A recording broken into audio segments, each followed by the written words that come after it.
1 and transformed. Right. Whoa, don't do that. He almost looked like he was going to pass a turn. Just like, you know the hand that comes out? Yeah. It's like it sort of floats and then it'll open up, and that's Right. when you. So these are paired up as well. Stretching. Man, just on the. So yeah, he goes ahead and kills the spirit, flips his Garrick. Which is sweet because that's going to unpair the paladin as well. Right. So now it's not very impressive. Yeah, and what that means is that likely Garrick's going to survive, because Andrew, even if Ricky plays a creature this turn, which it looks like he's going to, I see a lightning mauler in his hand. Yes, he's going to pair them up, so now they both have haste. So for Joey, lightning mauler, a reasonable first pick in Avacyn Restored Limited. It has soul bond, it's a 2/1, and it's going to give any creature that it's soul bonded with haste, and of course as long as it's paired it also gets haste. Now they're both attacking, they both have double strike. One of them's a 3/3, one of them's a 2/2. And I didn't see if they're attacking Garrick or not, but I did see that a Restoration Angel got flashed into play. Yeah. I also saw it that looks like we had activation from Mikaeus the Lunarch, which killed it. Yeah. I believe. Because I think blinking it doesn't do anything. Right, exactly. It's not going to help. So he let the Mikaeus die, and now, but the angel got a little bigger. And it looks like he just declined to bounce anything with his angel. Yeah, he didn't blink anything. There was no reason to, nothing to blink profitably. So both creatures were coming at Garrick. Garrick does die in the transaction, but Andrew does get to kill the lightning mauler and have his angel survive. If it would have blocked the paladin, he would have also been able to trade there, but he decided he'd rather just have the angel alive. Yeah, and that seems right. Yep, I like that play too. I see a Thalia in Andrew's hand. He has a 3/3 Pilgrim and a 4/5 Angel. And now he's going to add a... Geez, this is Soulbond City. That is a Near Heath Pilgrim, another fine first pick in Avacyn Restored Limited. And it gives lifelink to the creature that is paired with. It's also a 2/1. So he's going to swing for 7 damage, 4 of it being lifelink. That's ridiculous. It's like an Exalted Angel right there. Yeah, it is. Build your own Exalted Angel. Yeah. From Andrew It took a Keeney. little bit of work, but I mean, Exalted is coming back in M13, and so we can use that pun all summer. I'm very excited about that. Me too. I really like Exalted as a mechanic. I mean, we're going to see that actually probably more often. Restoration Angel attacking with Fiend Hunter, your Restoration Angel. Now that's a dangerous play. If the Fiend Hunter ever leaves play, then the Restoration Angel is going to re-enter the battlefield, and it's going to get to use it again. Yeah, which it looks like currently isn't that relevant, but it can be. So that's a 2/4 Fiend Hunter, right? It is a 2/4. That's correct. It looks like it's not paired. Yeah, I was going to say, did he pair that or no? I mean, I don't know what he has in his hand, but based on, like, normally you would probably pair up. But the judges asked at the beginning of the tournament that the cards actually be touching if they were paired, and I think that the indication here is that they're not. Thalia for Andrew, and just a pass back. Ricky gonna swing in with that. Just a 2/2. Yeah, it must be paired. I Yeah. mean, it is a 3/3. Oh, that's right. I'm sorry. It is a 3/3. You're right. So, but he can double. He can just. Oh, it is paired. okay, so Okay, yeah. See, they got to be qualifying. careful about that. Yeah. But it is a 3/3 double strike, which makes a lot more sense as far as the attack goes. Because Yeah. otherwise, he was going to trade it for a Pilgrim. Like, right. Like, don't think you'd want to do that. Great. So it looks like Thalia chumps. Thalia chump blocked. That's All interesting. right. And Hero of Bladehold from Ricky. This is just. This is. It looked pretty good for Andrew, but it doesn't now. No. I mean, it was starting with that Fiend Hunter, and then. All right, so he has a second Thalia in his hand, which makes sense, and also a Geist. So that's going to come down now. Okay. We're going to see the other Thalia. That's why he chump blocked. Yeah. Whenever you see people chump block with something legendary that doesn't make creatures sense for them to chump block. Yeah. Exactly. So Strangleroot Geist and Thalia and pass back. So. Yep. But he did pair it up with the Near Heath Pilgrim, and that's going to make both of them have lifelink. It's very interesting to see these Soulbond creatures seeing so much play it in feels the like same limited. match. Yeah. Oh my goodness. Okay, I saw this yesterday in Cube savage and scooped beating. to it when. Did you? Yeah, it was These Hero two of cards? Bladehold. It was Nick. Nick did that. He stole my Paladin and then played Hero of Bladehold and Soulbonded them. Yeah, that's pretty devastating. So the Hero of Bladehold now has double strike, as does the other one. The Hero of Bladehold is also a 4/5 with double strike.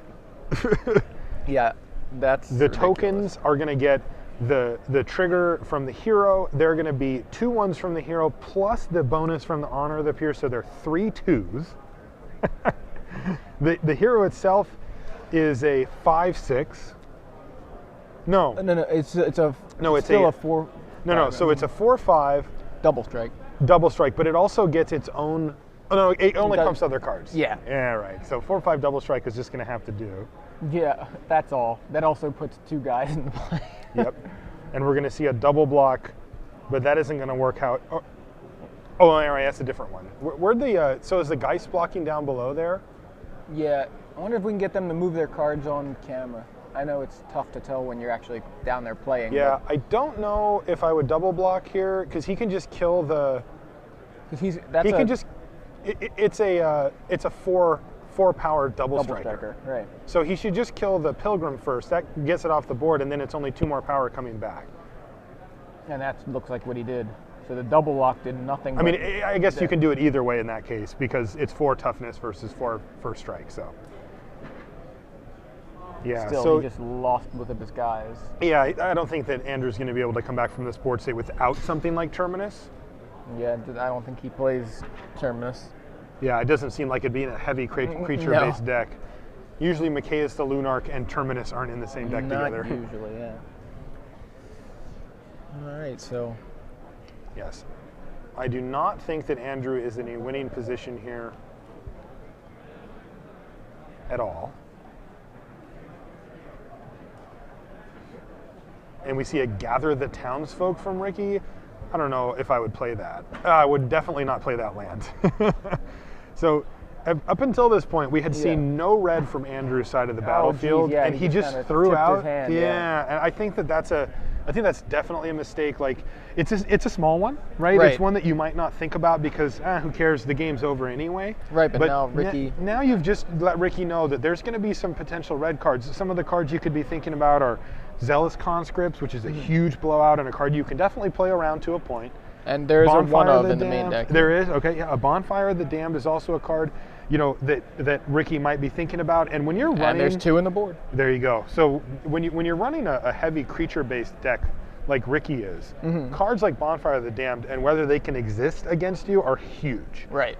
And showing his opponent that he was in fact playing red, I think was definitely not the best. Also, Ricky had more than lethal, but he played out his Gather, and I just don't see the reason for it. He's going to get 2 more tokens off of his Hero of Bladehold. Yeah, he's representing lethal times like 7.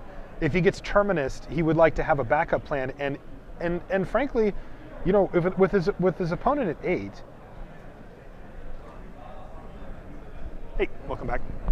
If his opponent's at 8, and his opponent goes, yep, Terminus. Yeah.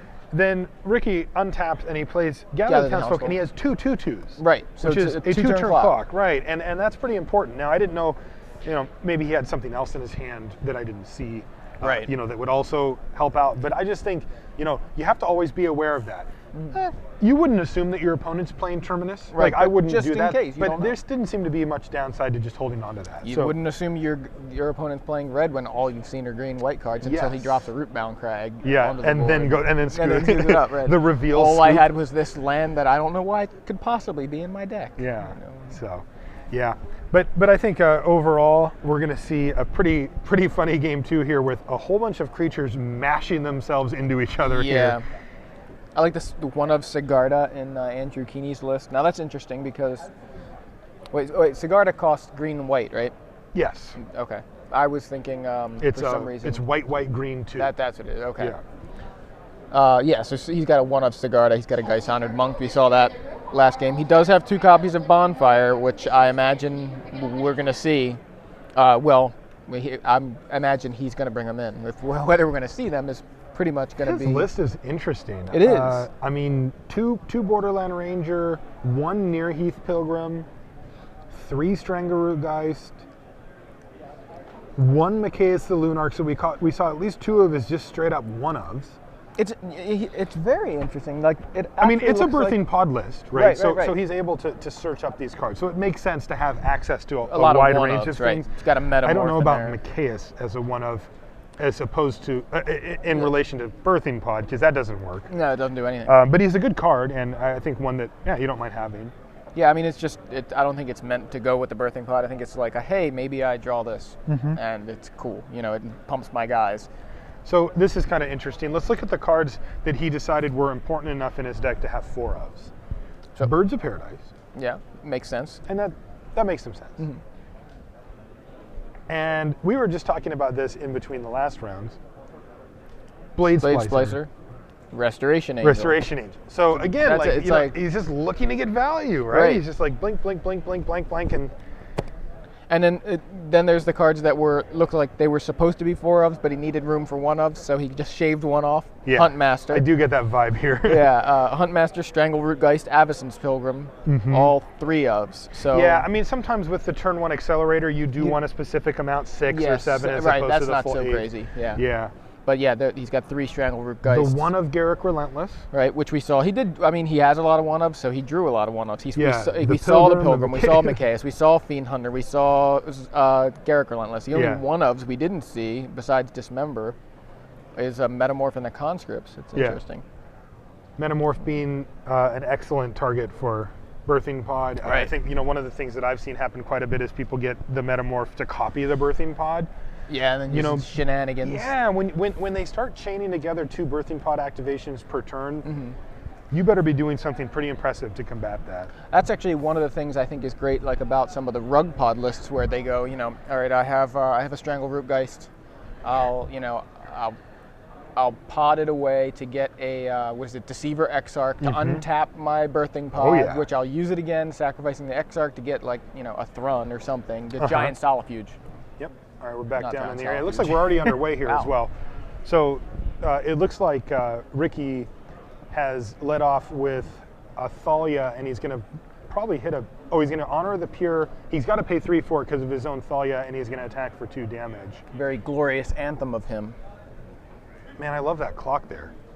Yeah. Really, it's I don't great, know, it has this calming effect for me. It's nice to know how much time is left in the round. So Ricky won game 1 in 10 minutes, and yeah, he smashed, I'd say. Would you put this in the smashed category? Pretty smashy. Yeah. Andrew did look like he was in an okay position earlier on, but there was certainly some point of time. Yeah.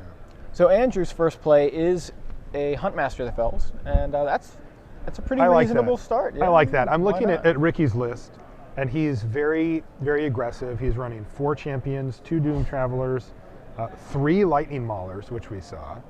Oh man, here's a Hero of Bladehold. Hero of Bladehold, and Thalia comes and gets chump blocked by a wolf. So I wouldn't be shocked, if Andrew has a Restoration Angel in his hand. And just say go. Oh man, just say go and just blow board, him out. Yeah. I mean, you can do so much in this situation. I know I see a Wolfear Silverheart as well. He could be considering just dropping his Silverheart and just beating. I mean, he swings for 6 and he has an 8/8 blocker that's pretty tough to deal with. It's going to require something. Oh, he's going to cast a second Huntmaster, I believe? Or wait, what transform card costs 1 extra? Yeah, that's what it's Garruk. It was Garruk Relentless. That's actually exactly. All right, so he does decide just to pass the turn. Now we don't know if he has the Angel, but if he does, oh goodness. Yeah, I can't quite see his hand well enough to determine. It does look like he has a white card in there, but that could be anything. Yeah, I think I see. Play 3. Play a Mirren Crusader. Okay. So yeah, Ricky adds Mirren Crusader after losing his Thalia. And another Thalia. Plays another Thalia, and that means Huntmaster will flip back. Which is actually kind of a good thing for Andrew, right? Yeah, because he can just do this plan again. If he has the Angel here, though, it's going to get very ugly. All right, so we get 2 of these. So Hero of Bladehold attacks. Yep. These are 3/2s.